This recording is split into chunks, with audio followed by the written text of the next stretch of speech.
রবিবার সারা দেশে সম্প্রচারিত হল প্রধানমন্ত্রী নরেন্দ্র মোদীর 124তম মন কি বাত অনুষ্ঠান। রাজধানী রামনগর বিধানসভার বর্ডার গোলচক্কর এলাকার সৃষ্টি ক্লাবে এই অনুষ্ঠান শ্রবণ করেন বিজেপি লোকসভা সাংসদ ও রাজ্যের প্রাক্তন মুখ্যমন্ত্রী বিপ্লব কুমার দেব। অনুষ্ঠানে তার সঙ্গে উপস্থিত ছিলেন প্রদেশ বিজেপি সহ সভানেত্রী পাপিয়া দত্ত, রামনগর কেন্দ্রের বিধায়ক দীপক মজুমদার সহ অন্যান্য নেতৃবৃন্দ। অনুষ্ঠান শেষে সাংবাদিকদের মুখোমুখি হয়ে সাংসদ বিপ্লব কুমার দেব বলেন, সবার আগে কমিউনিস্ট নেতাদের মন কি বাত শোনা উচিত। ওরা বিনা কাজে মানুষকে ক্যাডার বানায়, শোষণ করে ক্যাডার তৈরি করে। প্রধানমন্ত্রী কিভাবে মানুষের কল্যাণে কাজ করেছেন তা শুনলে হয়তো ওদের মতিভ্রম দূর হবে।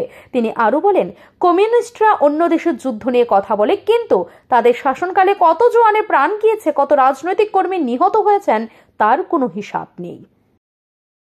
মন কি বাত জাতি, ধর্ম, দল, মত বিশেষে সবার শোনা উচিত।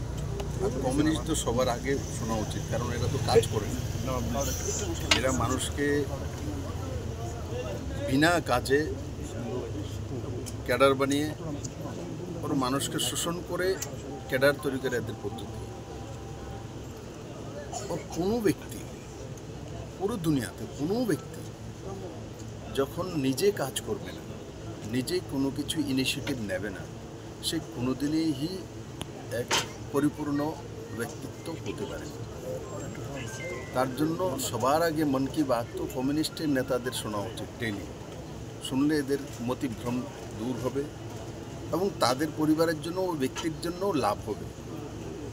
কারণ যেই ব্যক্তি জীবনে কিছু করার সংকল্প নেয়, যে কোনো ক্ষেত্রেও, আমরা পলিটিক্যাল সেক্টরে আছি তো পলিটিক্যাল সেক্টরে কেউ আছে, জার্নালিজমে কেউ আছে, ওকিল, প্রফেশনালস, বিজনেসম্যান, ফার্মার্স, এনিবডি।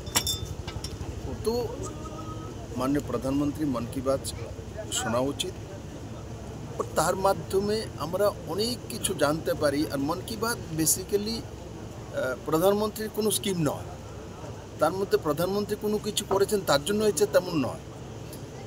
মানুষ, কোনো ব্যক্তি কোনো জায়গায় নিজে ইনিশিয়েটিভ নিয়ে কিছু করেছে, তার মধ্যে হয়তো বা যে আজকে আমার যে ফিশারির যোজনা আছে, প্রধানমন্ত্রী মৎস্য। সাংসদ বিপ্লব দেব তীব্রামথা সুপ্রিমো প্রদ্যুৎ কিশোর দেববর্মনের এসআইআর দাবির প্রতিক্রিয়াতেও মুখ খোলেন। তিনি বলেন, প্রদ্যুৎ কিশোর দেববর্মন এসআইআর চেয়েছেন, এটা তাঁদের দলের মতামত, যে কেউ চাইতে পারেন, নাও চাইতে পারেন, কিন্তু এটা বিজেপি করছে না, এটা করছে নির্বাচন কমিশন। বাংলাদেশ থেকে কেউ রাতারাতি এসে ভারতে ভোট দেবে, এটা কখনোই মেনে নেওয়া যায় না। এই দিন মন কি বাত অনুষ্ঠানকে ঘিরে সৃষ্টি ক্লাবে বিজেপি কর্মীদের উপস্থিতি ছিল চোখে পড়ার মতো। বুথ স্তর থেকে শুরু করে জেলা নেতৃত্ব সবাই প্রধানমন্ত্রী নরেন্দ্র মোদীর বার্তা শ্রবণ করতে আগ্রহী ছিলেন। ব্যুরো রিপোর্ট, ঋদ্ধি নেটওয়ার্ক।